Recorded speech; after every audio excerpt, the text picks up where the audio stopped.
ناظرین، آور نیوز میں آپ کو خوش آمدید کہتے ہیں۔ میں ہوں عدنان علی مرتضیٰ۔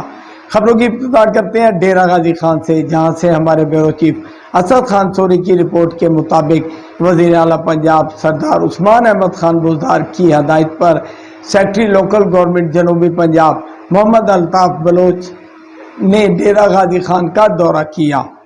سیکرٹری لوکل گورنمنٹ جنوبی پنجاب محمد الطاف بلوچ نے salt waste management company Dera Ghazi Khan کے آفس میں اجلاس کی صدارت کرتے ہوئے ڈیرہ غازی خان، تونسا اور کوہ سلیمان سے متعلق صفائی، ترقیاتی منصوبوں کی بروقت تکمیل اور دیگر معاملات کا جائزہ لیا۔ سیکرٹری لوکل گورنمنٹ نے کہا کہ شہر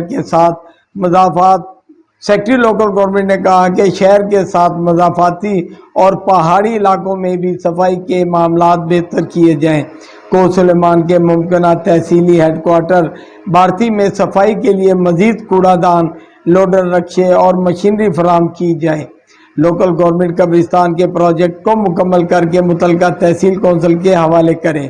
سالٹ ویسٹ مینجمنٹ کے لیے ضروری مشینری کی خریداری کے عمل کو تیز کیا جائے۔ سیکرٹری محمد الطاف بلوچ نے لوکل گورنمنٹ کے افسران کو ہدایت کی کہ ضلع بھر میں جاری ترقیاتی منصوبوں کو مقررہ میعاد کے اندر مکمل کیا جائے۔ مزید خبروں اور اپڈیٹ کے لیے ابھی سبسکرائب کریں آور نیوز اور بیل آئیکن کا بٹن دبانا نہ